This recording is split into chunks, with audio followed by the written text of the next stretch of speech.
Well, hey folks, it's Greg Vinall here from the Australian Lure Fishing Podcast. And guys, I am absolutely pumped because today is Wednesday, the 31st of July, 2024. And tomorrow on the 1st of August, we're kicking off my Soft Plastic Lures Boot Camp. Now, what's a Soft Plastic Lures Boot Camp?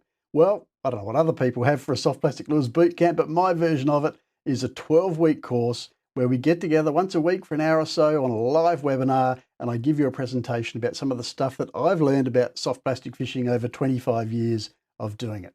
Now, everybody has their own ways of going about things. Everybody has different techniques for rigging soft plastics and fishing them. And of course, there's a whole bunch of different species that you can target with them. And this is a non-species specific, non-location specific program that goes through a whole bunch of things. So we start out by just introducing you to soft plastic lures and the various styles around. Then we go through several sessions about how to rig them from basic, 5 basic methods, I guess, that will catch fish 90% of the time, right through to the advanced pro level stuff. And I'm excited to say we have a guest speaker for one of those sessions as well, who's going to show you some soft plastic rigging techniques that are widely used in the US and in Europe and in Japan, where they're considered everyday techniques and they win tournaments day in, day out. But in Australia, these techniques aren't used. So we're going to see how those can work to give us an edge in heavily fished waters or any time we really need to have some little extra trick to pull out of the bag. Now, once we've been through the rigging sessions, we're going to go through some of the key soft plastic lure styles like worms and grubs and paddle tails, fork tails and jerk baits, frogs, prawns, you name it. We're going to go through each of those one after the other and work our way through various ways of rigging them and fishing them for a range of different species. So whether you're a rank beginner just getting started with soft plastic lures or you've got a bit more experience under your belt, there's always things you can learn from other anglers. I'm learning all the time, and I know that I'll learn some things by talking to the members of this boot camp. Now, of course, you don't have to attend the live sessions. There's also replays of the sessions we put up the following day on the website. So you can go along and watch those at your leisure if you're part of this boot camp cohort. And if you get in quick, there's also a sample lure and terminal tackle rigging kit that you can use. Just follow along as I'm rigging lures on the screen. You can follow and do the same thing from the comfort of your lounge room, the comfort of your office, wherever you're watching the webinars from. You can have those same lures that I'm working with in front of you and you can practice with those. Now, the lure pack offer is definitely short term. You want to jump on that straight away. It's only open for a couple more days. So if you're listening to this after about the 4th of August, unfortunately, that won't be available to you, but the remainder of the boot camp certainly will be, and you can watch all the videos and get all the information you need to fish soft plastic lures better. If you want to get involved, jump over to doclures.com/bootcamp, BOOTCAMP. That's doclures.com/bootcamp. You get more information there. Of course, you don't have to sign up, but you can go along and have a look anyway, see what's on offer and make your decision once you've had a look. Go and check it out, doclures.com/bootcamp. Now, with all of that said, today I'm going to repost an earlier podcast episode that was all about soft plastic fishing and some of the techniques, tricks and hacks that I use. So a good warm up for the boot camp. But of course, in one podcast episode, I can't get through nearly as much as I can get through in 12 one-hour video sessions. So the boot camp will be far, far deeper. Go and check it out, doclures.com/bootcamp. And otherwise, folks, enjoy today's episode. This is the Australian Lure Fishing Podcast, where we share the secrets of Australia's lure fishing gurus every Monday, Wednesday and Friday. And now here's your host, Greg Vinall from doclures.com.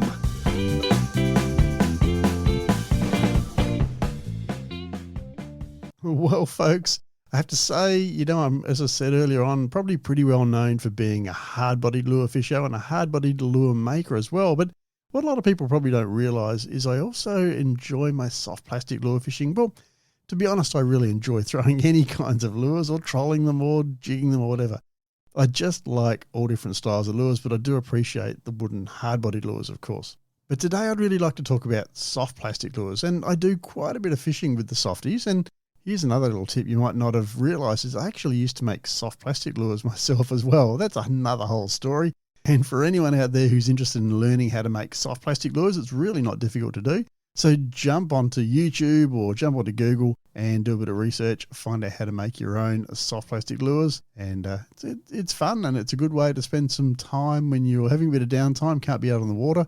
And of course, you reap the benefits of churning out a whole bunch of soft plastic lures. And sometimes in styles and designs that you can't buy, or colours you can't buy, or perhaps you might have weighted them differently or added a bit of salt to the plastic or added some scent to the plastic or whatever it is, mate, use harden or use softener to make the plastic more flexible or to make it more rigid. Lots of different things you can do to customize your own soft plastic lures.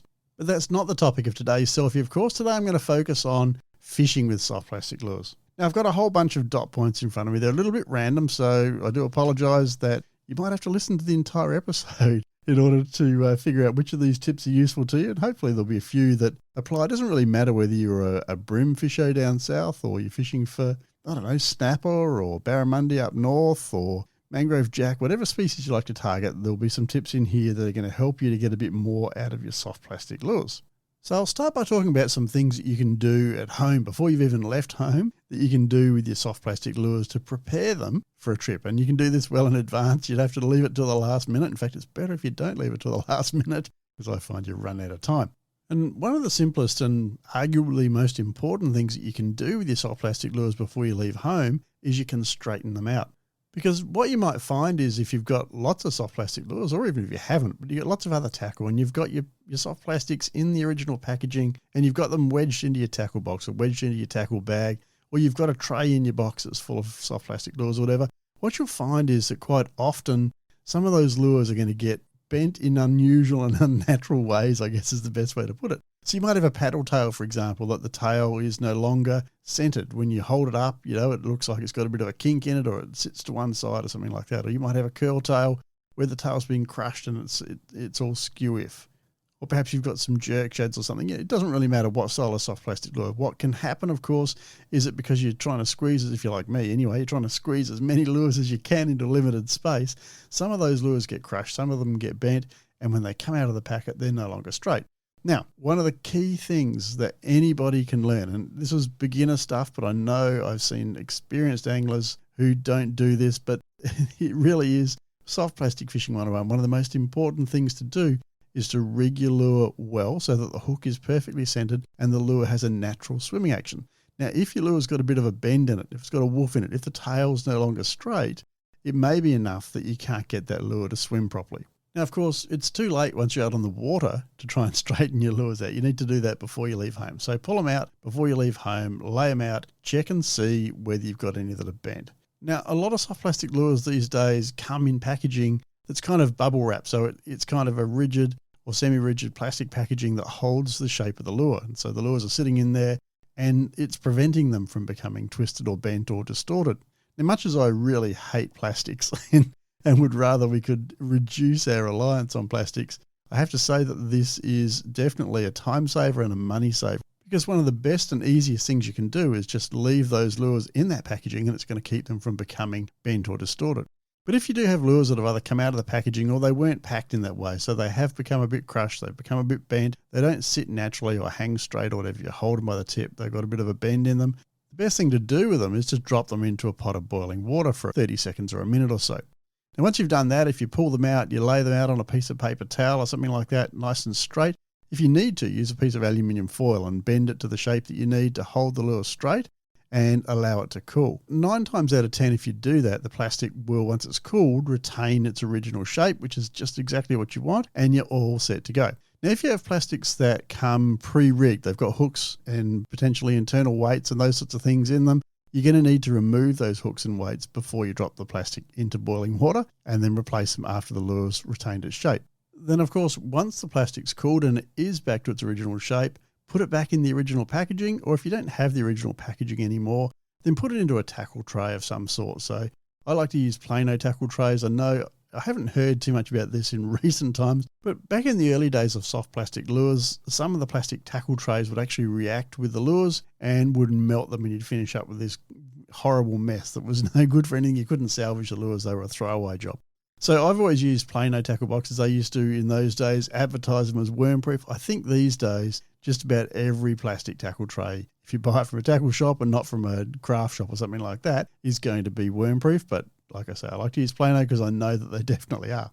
So definitely, once you straighten the lures out, get a tackle tray that is big enough that you can lay them out nice and flat, nice and straight, and hopefully that will be enough to help them retain their shape. Now, of course, while we're on the subject of tackle trays, if you're going to store your lures in tackle trays, you're not going to store them in the original packaging. then you need to be really careful not to mix the brands, because what happens is that there's different plastic polymers that are used to make different brands of lures, and some of them will react. So if you put some of these plastics together, what you'll find is that the lures all melt together in this big globby mass.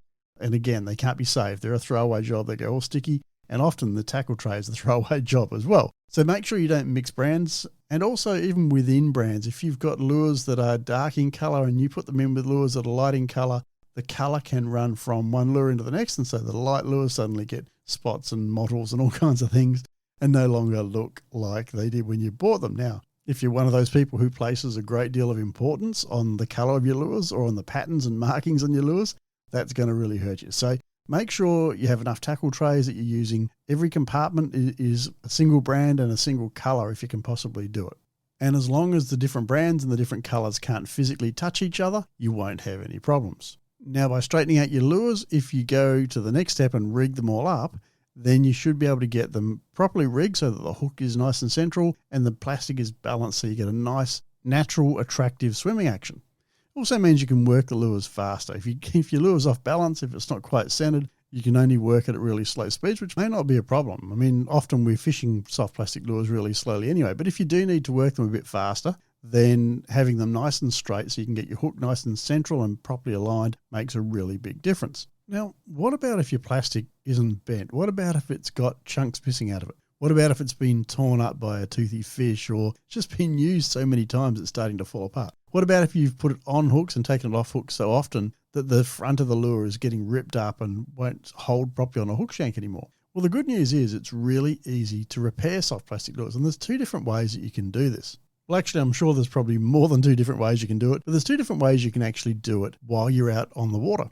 The first way is to use a cigarette lighter or a little micro butane torch, something like that, to heat the plastic up. And typically what I'll do is if I've got, for example, let's say I've got a curly tail grub and the tail's nearly ripped off, I'll actually rip it completely off, believe it or not. And what I'll do is put the two ends side by side and I'll heat them up with a cigarette lighter to the point that you can see the plastic starting to melt, and even it may even catch fire, and that's fine. Just quickly blow the flame out before you start to get black, ashy sort of stuff in the lure. Push the two parts together while the plastic is still molten. Hold it there until the plastic has cooled down and the lure is rejoined. It's as simple as that. Now, it may not be as strong perhaps as it was originally, but it is definitely strong enough that you're going to get a few more fish out of it.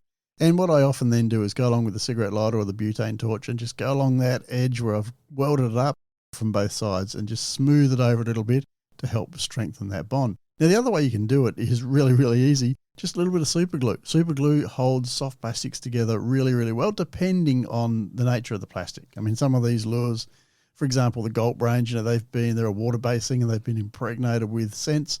Some plastics are impregnated with salt. People think that's to make them more appealing to saltwater fish. It's actually to weight the plastic and make the plastic sink slowly or float less or whatever, depending on how much salt you put in there. Some of them have got oils on them, all kinds of things. But if you've got a clean, dry plastic that doesn't have too much of that stuff, you can get a really quite decent bond just with a spot of super glue. So just have a $1 tube of super glue in a Ziploc bag. That's where I keep them in my tackle box just in case they leak. And just a little smear, a drop of super glue down one of those sides of the break and hold the two parts together. About 60 seconds is all it takes, and voila, off you go again. Now, if you've got a plastic, as I said, that you've put on a hook several times, it's getting ripped up around the head a little bit, and you want to get a bit more life out of it, spot of super glue, perfect for that. Put it on your hook, and then the spot of super glue around where you want it to be on the hook, around the head there, that's going to hold that on nice and snug, and you won't have any problems with it sliding down the hook. So you really can repair most soft plastics that are torn or ripped or got parts pulled off them, provided you got all the parts, of course. You can really quite easily repair them and get a bit more life out of them just using a bit of heat or using a bit of super glue. But you know what? Once you get to the point where the lure can no longer be used, or can no longer be used in its original form, then what you want to do is cut a piece off. Now, I do this all the time. If you're using a curly tail grub or a paddle tail, something like that, cut half an inch of plastic off and start using it again. You can use it on a headlock style if you're using TT lures, but just a standard jig hook is all you need, and you'll find that they'll work quite well. They'll be a little bit shorter, but they'll work absolutely fine, and you'll get a bit more life out of that lure. Or, of course, you can cut a little bit more off and you can use it to adorn a spinnerbait or a feather jig or a deer head jig, something like that. So you can add a little bit more bulk to your jigs by putting, half a soft plastic lure that you've used for other things and then salvaged and used to spice up your jig. Now, speaking of jigs, let's move on to jigs and jig heads and weights and all that kind of stuff. And I guess hooks is part of that as well. So I don't know too many soft plastic lures that can be fished on a standard J hook that you might normally fish a bait on, or a suicide or a circle hook or something like that. Soft plastic lures have a special style of hooks, or several different styles of hooks, I guess. And the simplest of those is probably just the standard jig. So a ball-headed jig, so little round ball of lead. You've got your hook sticking out of it, but the eye of the hook is at right angles to the shank of the hook. So the eye of the hook comes out the top of the ball, the shank of the hook comes out the side of the ball. You thread your soft plastic lure onto that jig hook, and what you find is that when it hits the bottom, it tends to hit the bottom with the hook point riding up, so you can fish it through snags and across the bottom, through weed, all that kind of stuff, without the hook getting hung up on everything. It's a very simple, very versatile way to fish a soft plastic, and of course, the good part is you've got lots of hook exposure, so your hookup rates tend to be pretty good. And with that setup, you can bottom bounce, you can hop and drop, you can burn it, you can slow roll it, depending on what lure style you're using, what type of soft plastic and what your target species is and what your bait that you're imitating might be. You can use it in all those different ways, very, very straightforward. Now, there's also a style of jig head that's similar in terms of its design, except that instead of the eye being at 90 degrees, it's at 60 degrees. So it's kind of a little bit more forward on the lure and not sitting right at the top of the jig head. And I find those styles of heads better for when you're swimming your soft plastics and, imitating a bait fish or something like that. Or if you're working them through shallow water, you want to run them a little bit faster. Those 60-degree hook styles tend to work better for that. Now, there's also lots of different shapes of jig heads, of course. So I've talked about the round ball shape, which is like a marble in whatever size you choose. It's got a hook eye sticking out the top and a hook shank and bend and barb sticking out the side. But you can get other styles like football-style jig heads, which tend to be wide. So they're ones that will sit flat on the bottom. So when you rest the lure on the bottom, it's not going to tip on its side, which is great for really slow presentations and working lures across the bottom in small hops. Or you can get narrower ones that don't have that flat surface. They're going to tip over on their side if you let them sit on the bottom, but they give you a better side-to-side darting action if you're swimming the lure. So lots of different styles there, and no right or wrong, depends a lot on what you're fishing for, the style of fishing you're doing, and the bait you're imitating and all that kind of stuff. So they're your standard jig heads where you've got the lead molded right at the front at the hook eye. Very simple, very versatile, very easy to use, great options. But for me personally, in the styles of fishing that I tend to do, I tend to like worm style hooks a lot better. So extra wide gape or EWG worm hooks. Now, if you haven't seen these before, they've got a bit of a bend, so the hook eye and the hook point are in line with each other, but they've got a little bit of a dog leg up near the hook eye that allows the lure to be rigged up in a way that the point is lying flush along the back of the lure and is really protected from getting hung up in structure. So you can cast your lures into the gnarliest of places and you've got minimal risk of that hook getting caught up. A weedless presentation is another name for that, of course. And it opens up a whole new world of fishing when you start using these hooks. Now, you can fish your lures unweighted on these hooks, so you've got a floating presentation, and it's simply, I'm not going to explain how to rig them up because it's better done with video. So go to YouTube and search for how to rig a soft plastic lure weedless, and you'll find tutorial after tutorial after tutorial on how to set up a soft plastic lure on a weedless hook. Now, I know for a lot of ALF listeners, this is pretty basic stuff. But I also know that we have listeners who are just getting started at lure fishing and just getting started with soft plastics. And so this is something that's new to them. And definitely you need to go and look it up on YouTube. Watch somebody do it. It'll take you 5 minutes to learn it. Really, really straightforward stuff. Now, with your lure rigged unweighted like that, you can skip it if you're wanting to skip under mangroves or that kind of thing. You can fish it across the surface.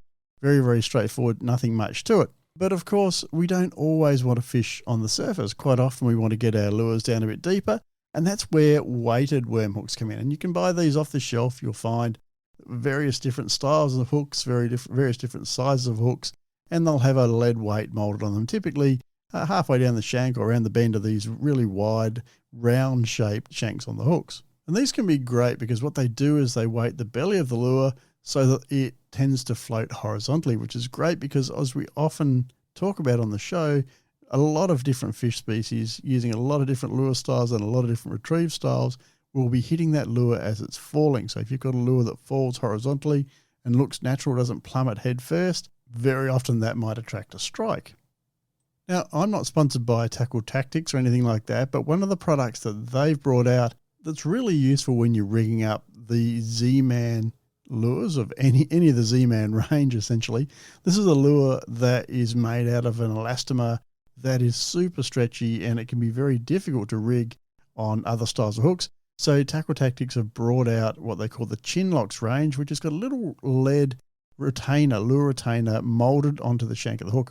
And what that does is it stops the lure from sliding down the hook. You feed it through the plastic and it holds the plastic up at the top of the hook near the eye so it can't slide down, which is tremendous and really, really useful, particularly for those Z-Man plastic lures, as I've mentioned previously. Because of that stretchiness, it holds them really, really well. Now, it can work really well for other brands of plastics as well, but what I generally prefer for other brands of plastics is a little lure spring. And you'll find these on eBay or Amazon, or you find them in some tackle shops as well. They're called lure springs or lure pins, and what they are is a little coil, like a corkscrew piece of wire that gets screwed into the nose of the lure, and then your hook goes through that, and it just sits there on the shank of the hook and stops the lure from sliding down, which is fantastic.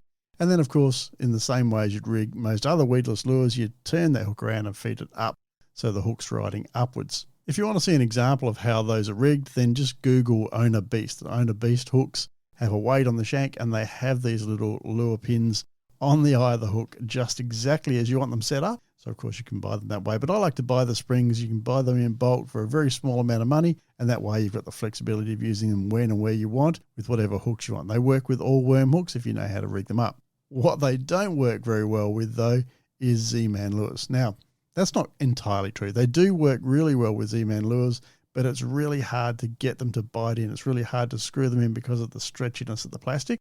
If you do persevere and you do get them there, they stay in really, really well. So they can be used with Z-Man lures, but it's a bit of a fiddle. And so generally speaking, I'll switch over to Chinlocks hooks if I'm using the Z-Man products. But I'm digressing a little bit here. I'm kind of talking about different hook styles that are available off the shelf, I guess. Well, not so much. I guess those springs are something you do separately. That's a bit of a hack. But I want to go back to doing hacks. So other ways that you can weight soft plastic lures. And you'll have heard some of these before on the show as various guests have described them. But a really classic way to do it is to tie a loop knot to your lure.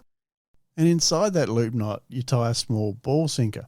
Now, what that does is it sits underneath the chin of the lure. It makes it swim down, and it keeps it pretty snag proof. And because there's movement, there's flexibility between the weight and the hook, you can walk that, you can crawl it through quite dense snags and all that kind of stuff. It's a really cheap and really effective way to weight a soft plastic lure without having a special weighted hook. Now, a couple of other ways that you can weight your soft plastic lures as well. I absolutely love the Tackle Tactics Snake Locks jig heads. And basically what they are is a weight on a clip, and that clip is attached to the front of a Chinlocks worm hook. And that allows you to feed your Z-Man soft plastic onto the Chinlocks, and it does the same kind of thing as the ball sinker, except it's a little bit more convenient, I guess, because you've already got this weight that you can clip on there. Now, when I'm fishing with those, I tend to attach them, and I know a lot of people will turn their noses up here, but I tend to attach them to the line using something like a mustard fast attach clip. Now, let me say here that I have always been very much in favour of tying loop knots and very much against using clips when I'm lure fishing. But in recent years, I've started experimenting with clips. I haven't had any losses. And I found, as a lot of my guests have said, that they're great when you're changing lures often because you're not chopping away at your leader and having to retie leaders all the time. But also for soft plastic fishing and the styles of fishing that I tend to do, they're tremendously useful for a couple of other reasons. And for example, it's no secret that I like my jack fishing. And one of the things you can do if you're using a lure clip and you're using Snake Locks jig heads is that you can change your weights really, really quickly. So you can buy the Snake Locks jig heads without the hooks, and you can buy the hooks separately. You don't have to use them with a Chinlocks hook. If you're using a different brand of plastic and you're using the bait pin, you can still attach the Snake Locks weight. And so the advantage of that is that I can use, for example, a 3/8 ounce or even a 1/2 ounce Snake Locks head if the tide's really running, if the current's really running. And then as the current starts to slow towards the top or the bottom of the tide, I can swap that over to a 1/4 or an 1/8 or even a 1/16 ounce Snake Locks head. And that allows me to adjust the lure really, really quickly to whatever the conditions are doing throughout the course of a fishing trip. So To change the weights over, all that's required is that you unclip the hook from one end, you unclip the fast attach lure clip from the other end, and you swap over and put a different size weight on it. It takes a few seconds and you're back fishing. You can use the same lure, or you can change the lure, of course, but you can use the same lure and you can change those weights very, very quickly, which gives you heaps and heaps of flexibility. Now, speaking of flexibility, one of the things that I love to do is stock my tackle box up with lots of just plain extra wide gape worm hooks, whether they're Gamakatsu or whether they're owned, it doesn't really matter, as long as they're a good quality brand. Stock the tackle box up with loads of unweighted, extra wide gape worm hooks in various sizes. Now, as I said, you can then have in your tackle box various sizes of snake locks. But here's another pro hack. Those snake lock heads are really not much different from a mustard clip, except that they've got a bit of lead molded onto them. So what you can do is buy yourself, and you'll find this on eBay, buy yourself some tungsten putty or even some lead wire or some strip lead if you want. And what you can do is you can take a mustard fast attach clip and you can wrap the tungsten putty around it, or you can wrap some lead wire around it and then a dab of super glue or some nail polish or a bit of epoxy to lock that in place, and you've made your own snake locks jig heads. And of course that means you've got the flexibility to make them in whatever sizes, whatever weights you want, and then you can just clip them to whatever worm hook you need to use for the particular lure that you're using. Now, I find the tungsten putty product particularly useful because not only can you mold it onto a fast attach clip, but you can also mold it onto the shank of a hook as well. So you can rig up a lure. So if you think about the chin lock style worm hooks, of course, you feed that chin locks molded lead casting through the lure and then it comes up underneath, which is fine with the Z-Man lures that are super stretchy and they'll just mold over it. But some of the other plastics are a little bit softer, a little bit more likely to tear. What you can do is you can thread the lure onto a standard worm hook and then you can mold the tungsten putty up underneath to hold it in place. So it's not going to slide down the shank of the hook, plus you've got the weight where you want it, right under the front, up near the eye of the hook, which is great. And it gives you so much flexibility because you can do so much with a single standard worm hook and a packet of fast attach clips and a little packet of tungsten putty. Now, the tungsten putty is non-toxic. You just mold it on. You don't need to use glue or anything like that. You just mold it on. Occasionally it might come off and you'll lose it, and you just mold a new piece on and away you go again. But you can adjust the weight just by adding a little bit more. You can take a little bit of the tungsten putty away at any point. Just pinch a bit off, put it back in the packet, use it again later, and it reduces the weight of your lure straight away. And you can use it, as I said, on a fast attach clip to give you that snake locks type jig head, or you can mold it onto the shank of your hook in various places. You can adjust the location to change the action of the lure, change the way it sinks, make it skip better, whatever it is you're trying to do. That tungsten putty gives you heaps of flexibility. So I suppose if you're going to take one thing away from this rant, I'd say get yourself a pack of tungsten putty. It's really not that expensive and it just gives you so much flexibility. And even if you're fishing hard-bodied lures and that kind of stuff, you can mold a bit of tungsten putty onto the lure just underneath the bib, down around the first hook, the front hook, or whatever you want to do to turn a floating or slow floating lure into a suspending lure just like that, or to turn a suspending lure into a sinking lure if that's what you want to do. You can add weight, you can change the action, you can get it to swim at a different orientation just by molding a little bit of tungsten putty on. It's really, really useful stuff. Now, a couple more really quick hacks just to take us home. You know how a lot of soft plastic lures have on the underside, when you're going to rig them weedless, on the underside they have a bit of a groove that allows you to just put the point of the hook through the head, come out in that groove, twist the hook around, and then feed it back up through. And so the body of the lure is essentially two flaps of plastic, one that hangs down on either side of the hook. And what that does is it makes it really easy to rig your lure because you can find where it's got to go through or where the hook's got to go through pretty easily. And of course, you're not pushing it through a hell of a lot of plastic. But it also gives you the opportunity to expose more hook point, or if you're fishing it really weedless and you've got the point and the barb sitting flush on the back of the lure, then when the fish takes a lure, because you've got all that movement of the hook within the lure body, it can push up and expose more point and expose more barb and give you a better hookup rate. And a large proportion of the shad style and grub style plastics these days have that groove, have that slot on the underside of the lure, but not all of them do. And I used to rig those lures that didn't have the slot in much the same way, and I'd find that, there was a lot less travel room there for the hooks, a lot less point and barb exposure than if you had the slot on the underside. And it wasn't until one day I was out fishing with a mate and he was rigging a lure and he just pulled out a Stanley knife and cut a slot along the underside of his lure and rigged it the same way as you would a lure that had a slot in it. And I went, Why didn't I think of that? It really is as simple as just taking a Stanley knife and cutting a groove right down the middle of the lure on the underside, and you can convert any lure into one that gives you that extra play, that extra hook movement, which of course reduces the number of missed strikes, gets you better hook sets, and it's just so simple to do. So cut a slot in the underside of your lure if it isn't already molded in. It's as simple as that. And listen, if you get to the end of the trip and you're not happy with that slot in the lure, then just put a spot of super glue in there and push it shut, and the lure will be back to as good as new as if you hadn't cut a slot in there in the first place. Really important to get that slot straight and central though. Don't go all the way through. You're just wanting to create a bit of a groove for that hook to sit in and allow it to travel up and down a little bit more. But of course, the downside of having that extra latitude for the hook to move up and down through the plastic and expose the barb is it'll often slide down when you cast, or it'll often slide down when you hit a bit of structure and you're skipping or whatever you're doing to get your lure under cover. And suddenly you've got more barb exposed than what you wanted, so your weedless lure is no longer weedless. Now, I know a lot of guys will cut a tiny little square of plastic off a piece of lure packet, or they'll have a little bit of surgical rubber tubing or something like that in the boat. They'll cut a piece off that. They'll thread that onto the hook before they rig the lure up, and then they'll push that bit of plastic up or that bit of silicone up so that it's on the underside of the lure and stops the lure from sliding down the hook. Really simple thing to do.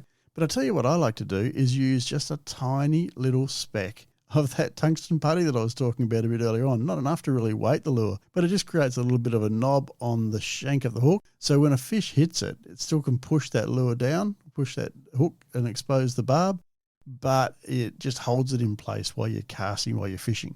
And of course, the other way you can do it is a spot of super glue. I'm not a great fan of super glue at the rear of the lure where you've got your hook protruding through the plastic, because you actually want it to be able to slide down when the fish hits it. So it does expose the barb and the point. You just don't want it to slide down during the cast or when you're retrieving the lure through heavy structure. So I'm not a great fan of super glue there, but I know some guys do use it. Speaking of super glue though, we've mentioned super glue earlier on in this episode already, but a spot of super glue, if you're rigging on a standard jig head on a J-style hook, that you've got the plastic butting up against the jig head, a spot of glue between the jig head and the plastic, that's just a ticket to stop that lure from sliding down. If the plastic has, a cone shape, has a bit of a point on the head, cut that off so you've got a square flat face, and that'll butt up against your jig head better and give the glue better adhesion, and you'll find that your lure isn't going to slide down the shank of the hook, and you'll be fishing every cast effectively and with the lure looking natural.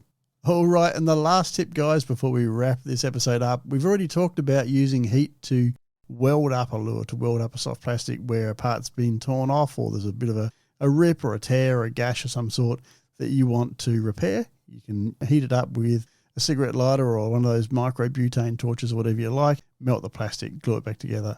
Bob's your uncle, away you go again. But what we haven't talked about is using heat to modify the action of the lure. Not just heat, but even just things like nail clippers and scissors can work as well. So let's imagine you're fishing a soft plastic lure, say it's a paddle tail. You want to get a bit more action out of the lure. The tail's not wobbling enough. Then what you can do is you can take something like a kitchen knife or a hacksaw blade, something like that, thin piece of metal, feeler gauges that you might use for gapping spark plugs, something like that. What you do is you take one of those, you heat it up in a flame, and you touch it on the side of the lure, and what it'll do, be careful not to go all the way through and cut the lure in half. But what it will do is make a little groove in the lure. Now, if you make a bunch of those side by side down one side of the tail, and then you turn the lure over and you make a bunch of them down the other side of the tail, and I like to alternate them so they're side by side, not right on top of each other, which gives you a little bit more meat to the plastic. And what that does is it just gives the tail more flexibility, which allows it to beat stronger. The more it beats, the more vibration it sets up, the easier it is for fish to find it. Now, another simple thing is if you're buying paddle tail soft plastics, and again, I'm going to talk about the Z-Man range here and just point out again, I'm not sponsored by Z-Man or Tackle Tactics or anyone like that. I'm just using their products as an example here. But if you look at some of the Z-Man products, they've got a few different paddle tails. So, for example, the Z-Man Minnow has a reasonably large paddle tail. The Z-Man Swimmers have an even larger paddle tail. Z-Man Paddlers have a very long tail with a fairly large paddle. And then the Z-Man Slim Swims have a much smaller paddle tail. Now, I don't buy lures with small paddle tails. And the reason I don't is they don't have the versatility. So a smaller paddle tail gives you less vibration. It allows the lure to be worked faster, and that can be really important. But you can create that from something like a Z-Man Swimmers by taking a pair of nail scissors or clippers or whatever and cutting away some of the material on the paddle tail. So you can turn a larger paddle into a smaller paddle. You can't do the same thing in reverse, obviously. Much harder to turn something that's got a small paddle tail into something that's got a larger paddle tail. So that's why I like the larger style of plastics. But you can do all sorts of stuff like that. Cut little notches out of tails using nail clippers, cut little pieces out of the body to give it more flexibility, slice the body open to put rattles in or weights or, internal stuff that you want to put into the lure. Bit more sparkle, whatever it might be. Perhaps you want to put a little bit of scent in there. You want it to stay in the lure for a little bit longer or whatever it might be. So there's all kinds of modifications that you can do with a sharp blade and, a bit of heat and some super glue and that kind of stuff. So go nuts and experiment with that. So folks, that's it. That's a few hacks. I don't know how many hacks it was in the end. I think I'd written down on my paper when I was going to kick this episode off that I was going to do 10 hacks or something. I don't know whether I've done 5 or whether I've done 25. It's all a bit of a blur.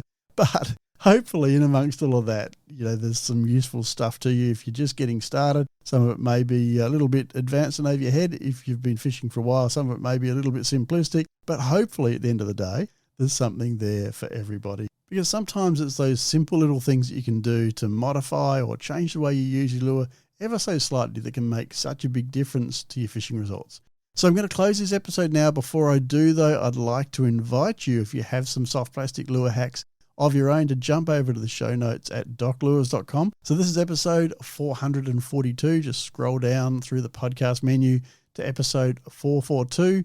And at the bottom of the page, you can leave a comment there on any soft plastic hacks. I know there's others that I've thought of as we've gone along, but I haven't mentioned. Maybe we'll do a part 2, who knows. But if you've got some hacks you'd like to share with us, that would be great. Definitely jump over to doclures.com and leave your tips in the comments. I look forward to seeing some of those. I haven't even touched on using jig spinners. I haven't even touched on, for example, rigging, stinger hooks and all that kind of stuff. So lots of stuff we could still cover, but not right now. I'm calling it. This is a wrap for episode 442. So folks, thank you so much for coming along. I hope you learned a few things. Hope it's useful to you. I will see you in episode 443. Until then, be safe, tight lines, and I'll see you out on the water somewhere. Bye for now.